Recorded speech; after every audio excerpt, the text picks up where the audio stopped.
Hello Math 203 Calculus 3 students, wrapping up this quarter with this assessment practice. So number one, find the gradient of the function f of x, y, z equals x cubed plus y cubed minus 3z squared plus z ln x at the point 141. Let's talk about how to find a gradient. So this is the same problem. Just looks a little different. Let me see if I can get it in the screen here.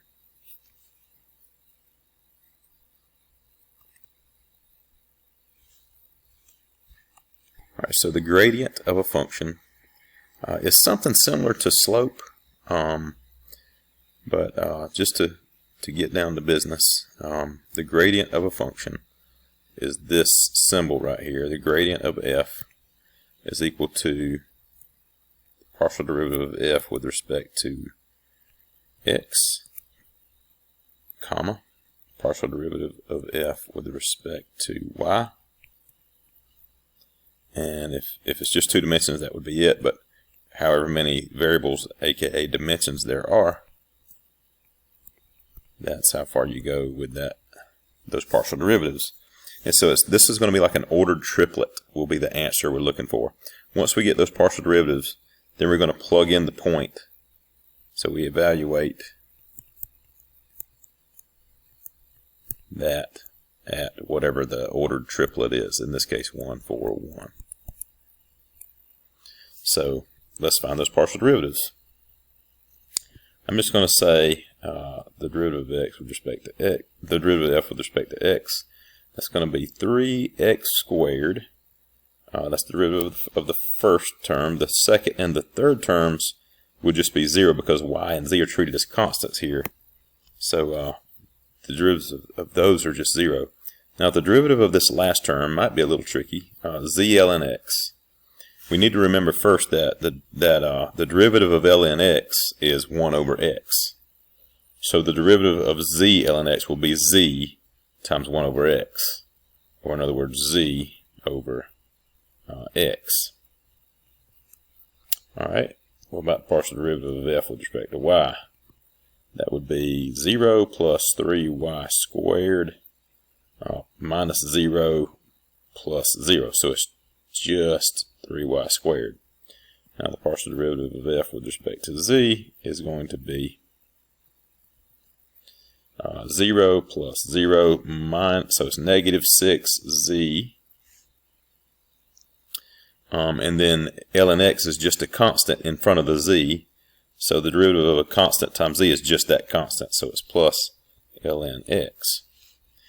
Alright, so those are partial derivatives. And now we plug in 1 for x, 4 for y, 1 for z into each one of these.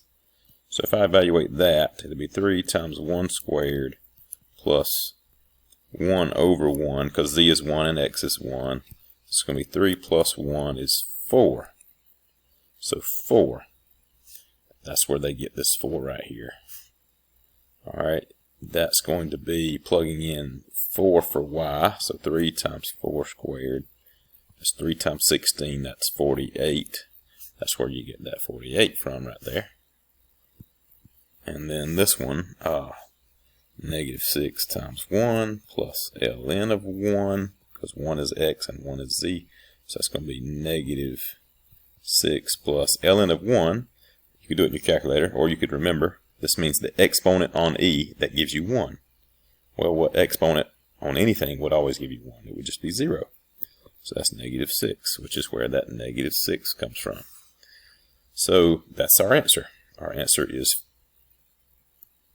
4, 48, negative 6, and that is a vector. It's a gradient vector, and or you could do it in the IJK notation, which is how that answer is listed right there. So it just depends on what the multiple choices are asking for, and that's the bottom line for that first problem. All right, next, number 2, given this function w of x and y equals negative 5x squared plus y squared, and then the x and the y are both their own little functions in terms of this other variable t, then we got to find the derivative of w, not with respect to x or y, but with respect to t, which brings up the chain rule. that we went over recently.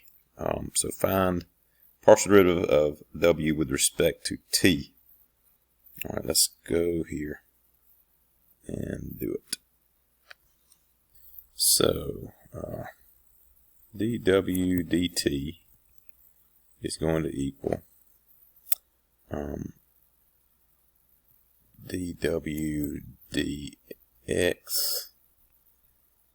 dx dt plus dw dy dy dt. And if this had more variables, it would be plus dw dz times dz dt. So let's just find each of these little components that we have to do. It's just a two-dimensional problem in this example, but it could be a three-dimensional problem on the assessment. So let's just do it here. All right, this part, dw dx. That's the derivative of this with respect to x. That's going to be negative 10x plus 0. So that's the only thing. So then dx dt would be, that's the derivative of this with respect to t. The derivative of cosine is negative sine. So it's negative sine of t. All right, so then the derivative of w with respect to y would be 2y. And the derivative of y with respect to t, here's y. The derivative of sine is cosine, so it will be cosine t. All right, now it says we're supposed to evaluate this thing at t equals 2 pi over 3. Now, I think the example that I give in the review for the assessment doesn't say to evaluate it at a particular value of t. It just says to find it. So we're just supposed to express it, the answer, as an expression rather than as a final value. So I'm just going to continue to do it, and I'll do the whole thing here. So if we want to just do it without plugging in a t, we still have to get everything in terms of t. Because we're finding dw dt, so I can't have that x in there, I can't have that y in there.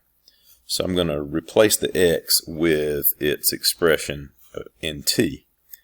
So that's going to be negative 10 times cosine t times negative sine t plus 2, and then the y is replaced with sine t times cosine t. So now I may even reverse the order here. I may say this is just because this is a positive term, this is a negative term, so maybe it becomes, you don't have to do this, but I'm going to do it to be a little bit more elegant. 2 sine t cosine t.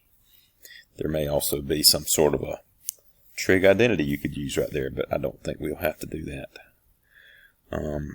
Actually, this term turns out positive too, doesn't it? So it wouldn't have mattered. Plus, because the negative times negative becomes positive, 10 sine t cosine t. And now they actually can combine as like terms. So the final expression simplified here would be 12 sine t cosine t. Alright, and this would probably be the end if I was just doing it without evaluating it at a particular value for t. So that's probably going to be all you have to do for the assessment. But for the purpose of maybe finishing out this problem here the way it's written on this part, if I want to evaluate it at 2 pi over 3, let's see, what is sine of 2 pi over 3? Let me remember that. 2 pi over 3 is like 120 degrees. If I can possibly remember this. Pi over 3. Let's see. Sorry, pi over 6. pi over 3, 3 pi over 6, 4 pi over 6, or 2 pi over 3, so 30, 60, 90, 120. And that would have a 60-degree reference angle. And sine of 60, if I can remember, I always have to do these special triangles. 30, 60, 1, 2, root 3. Sine of 60 is root 3 over 2. So that's going to be root 3 over 2. Sine 2 pi over 3 is root 3 over 2 because it's positive because it's in that second quadrant with the vertical component being positive. And then what's cosine of that same thing? Cosine of that same angle would be 1/2.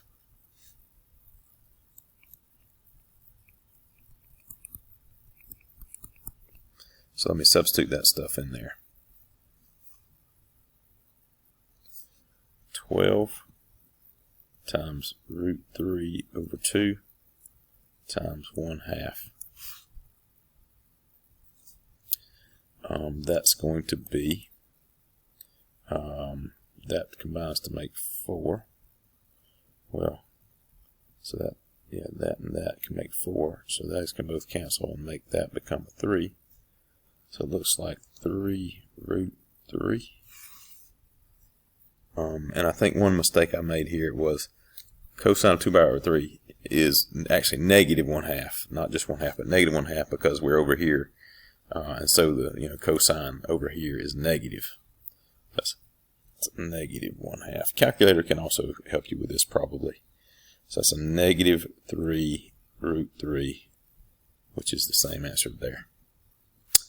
All right, that takes care of example 2. Now let's take a look at example 3. We have a double integral in polar coordinates of r and theta. But if we know the fundamentals of how to do a double integral, we should be okay. So let me come over here where I can write on this. Okay. This is a similar question. It's got the same integral that I've got to do here. So I'm going to do this inner part first. The inner integral. This inside integral from 0 to 3 with respect to r. So if I just do that, r cubed sine theta cosine theta dr.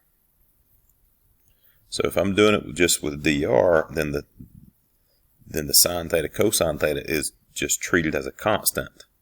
So I've just got a constant times r cubed. So the integral of that, the antiderivative of that will be, it's almost like you're taking this part outside of the integral. It's just a constant outside of the integral. So it's going to be r to the 4th over 4. I'm just going to put 1/4 here. And sine theta cosine theta.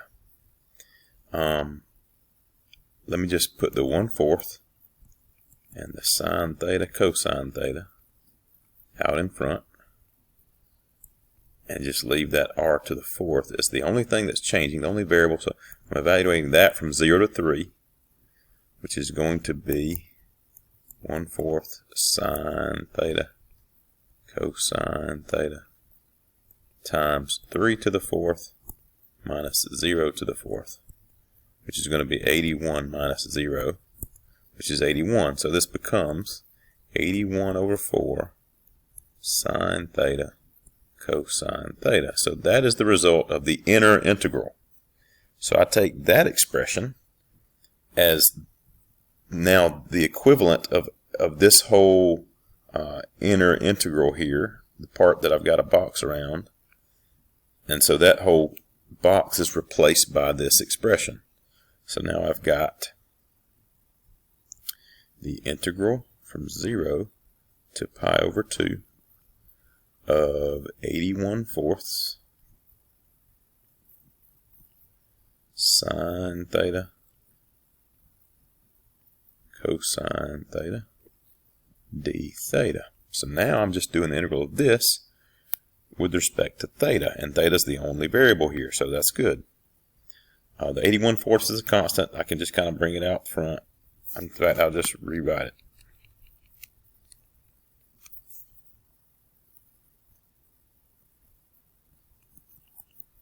I'm just going to put the 81/4 out front, because why not? Now, I'm trying to figure out now in my mind, how am I going to do the antiderivative of this expression? And I'm thinking use substitution. The reason I'm thinking use substitution is because the derivative of sine of theta is cosine of theta. So if I let u be sine of theta, you could also do it with u being cosine of theta, and it would work as well. That would make du d theta be cosine theta. So now du equals cosine theta d theta, and so du over cosine theta equals d theta. So I've got an expression that's equivalent to d theta that I can replace this d theta with. So now this becomes 81/4 times the integral. Sine of theta is u. Cosine theta. D theta is replaced by du over cosine theta, which cancels. So now it's just 81/4 times the integral of u du. And that is a simple integral right there. That's just going to be 81/4 times u squared over 2. And so that's just 81/8 u squared. Right, because the 2 on the bottom multiplies with the 4 on the bottom, and just get 8 on the bottom there. And now I can replace the u squared with what that expression is when I substituted that I wrote right here. I defined u as being sine of theta. So I'm pretty much out of space. Well, maybe I've got a little more. So that's going to be 81/8 sine squared theta. And I'm now evaluating that. I can leave the 81/8 out there. From 0 to pi over 2. And so that's going to be 81/8 times sine squared of pi over 2 minus sine squared of 0. Let's think about what is sine of pi over 2. That's the sine of 90 degrees. That would be 1. So it's 81/8 times 1. 1 squared is still 1, minus sine of 0 is 0. So that's minus 0 squared is still 0, so 0. So that's just 81/8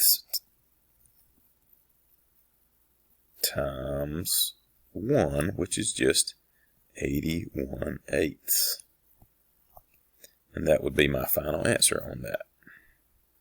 That is the numerical value for this double integral that we started with right here. It is the equivalent to the area of this region.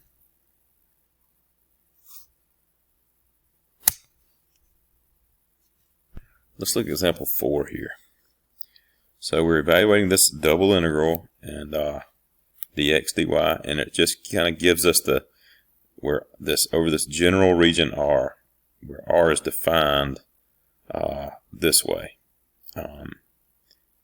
This general region R goes from 1 to 3 on the x-axis and from 0 to 6 on the y-axis. So that just tells us what our limits of integration here need to really be. So the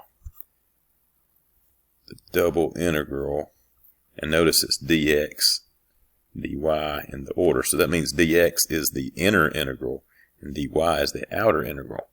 So the inner integral is defined as x going from 1 to 3, and the outer integral is 0 to 6 for y. of 3x minus 2y. Alright, so firstly, I'm going to do this inner integral with respect to x. So the antiderivative of this expression with respect to x is going to be, it means I'm treating the minus 2y as a constant.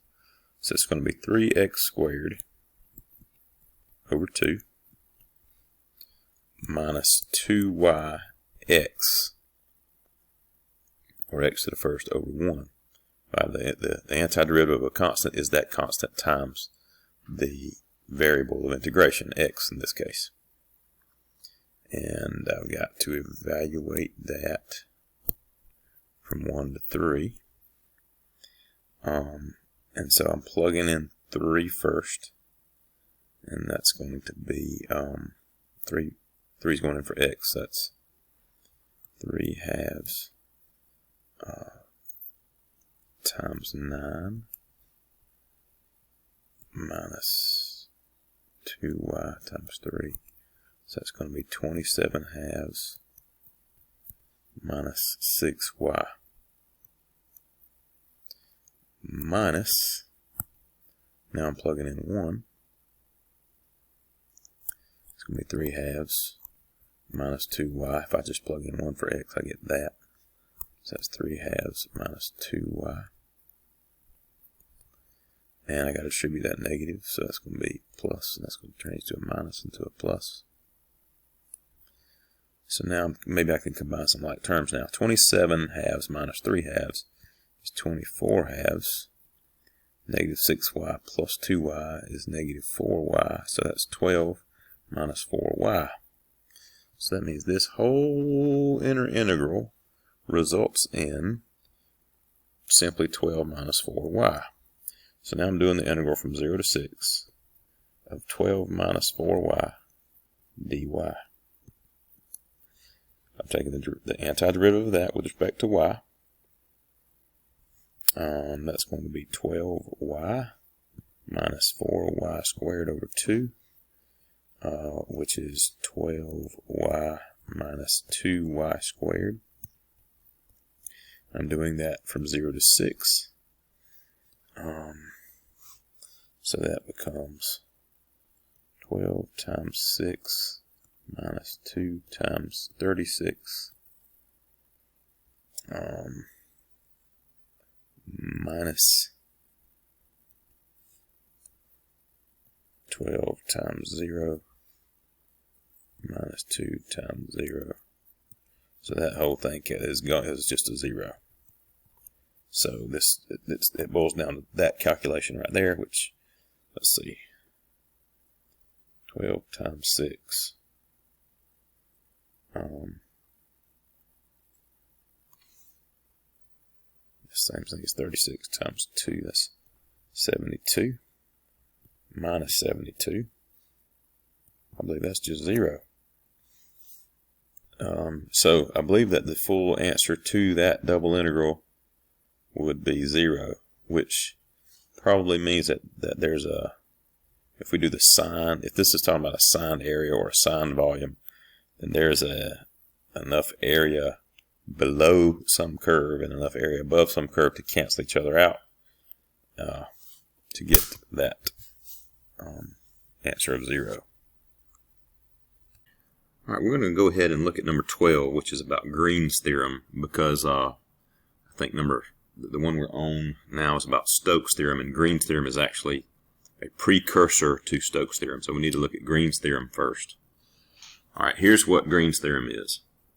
It is, if you have this, what's called a line integral over this region C of some function p dx plus some function q dy, that is equal to the double integral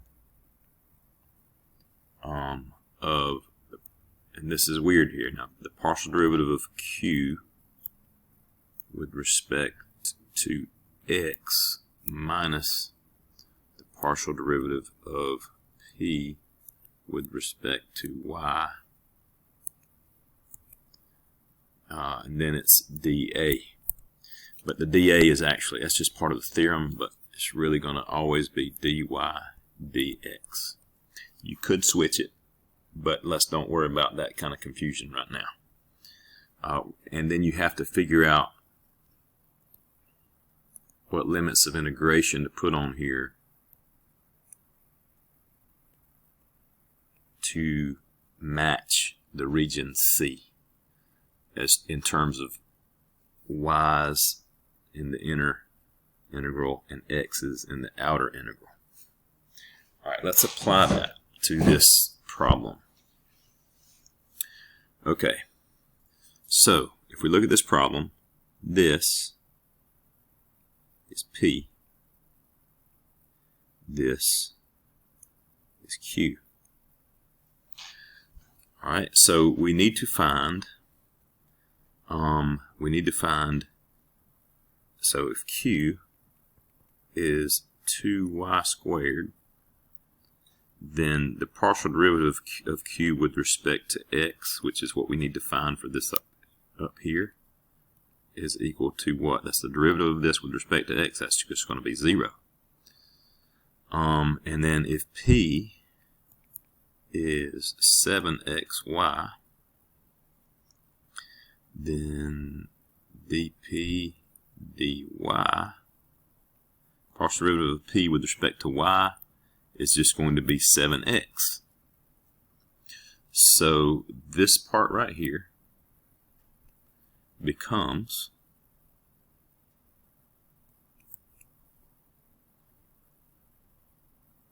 the double integral of 0 minus 7x dy dx. And we can certainly simplify that, can't we? So let's make it be the double integral of negative 7x dy dx.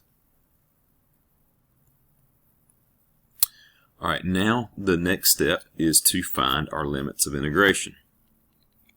The limits of integration have to correspond to the boundary called C here. C is the boundary of the region enclosed by this. So y equals x squared and y equals x is going to define our boundary. Alright, so let's look at that. What does y equals x squared look like? It looks like this. Make it a little bit more pronounced. Looks like this. What does y equals x look like? Looks like this. So which region is enclosed by those two curves? It's this region right here. So we can ignore the rest and just look at this. This is y equals x. This is y equals x squared. So if we're trying to put these limits of integration on y, we have to let y vary from here to here. And so it's going to vary like that, or like that, or like that, or like that, or like that, or like that, all the way. And so it goes, it goes from what to what? The y values in this region go from x squared to x. The y values in this region go from this, whatever this y value is, all the way up to whatever this y value is, all the way throughout that region. So those are the limits of integration. The limits of integration for y are going to be from x squared to x. Now, what are the limits of integration for x? The limits of integration for x can be fixed between two numbers. If we switched it, we would let x vary from y, something to do with y, to something else to do with y, and then we would have fixed numbers for y. But the way we're doing it, the y is the inner integral, and it has to vary from some function of x to some other function of x.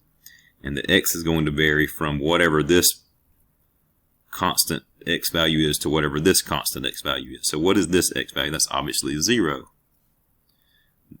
But it goes all the way to here, right? What is that x value? Well, it's the intersection between x squared and x. So we want to find where does x squared equal x. And we might move that over and factor out the GCF. And that's how we would get x equals 0 and 1. So this is 0, which we've already said. We already knew that though. And this is 1. So the x is going to be integrated over 0 to 1. The values 0 to 1. So as x goes from 0 to 1, y goes from x squared to x in this region. And now it's pretty simple. I mean, now it's just we're going to take the inner integral and do that first. So let's do that. It's going to be -7. We're doing it with respect to what? We're doing it with respect to y. So if we're doing it with respect to y, this whole -7x is just treated as a constant with no y there. So the integral, the antiderivative of -7x with respect to y is -7x y to the first over 1, or just -7x y. -7x y. As y goes from x squared to x. As y goes from x squared to x. Let me draw this over here to make sure you know what I'm doing. Okay. Now, so we evaluate this. So we plug x in for y. So -7x times x. Then we plug in x squared for y. So minus -7x times x squared, which is going to be -7x squared plus 7x cubed.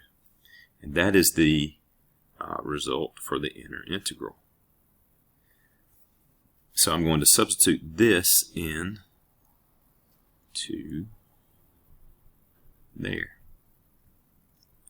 So now it becomes the integral from 0 to 1 of, I'm just going to say 7x cubed minus 7x squared. It doesn't matter which order you write that in, obviously, but I just wanted to do it that way. That's going to be 7/4 x to the 4th minus 7/3 x to the 3rd. That is evaluated from 0 to 1. And so that then becomes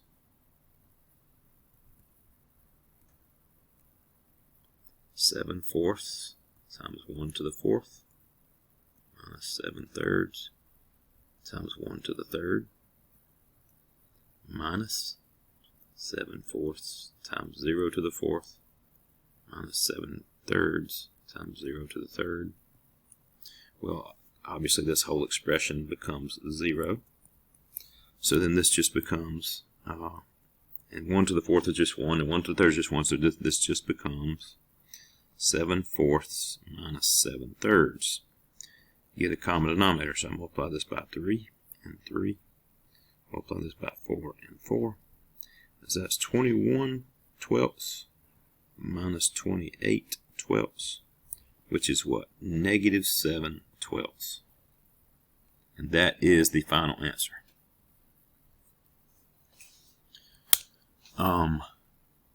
So you may have to watch that a couple of times, especially the beginning part, to get this whole theory of Green's theorem up here and figure out where the pieces go for your problem. Like what's the P, what's the Q, and then going from there to apply Green's theorem to change this, what's called a line integral, to a double integral that you can do the way we did it.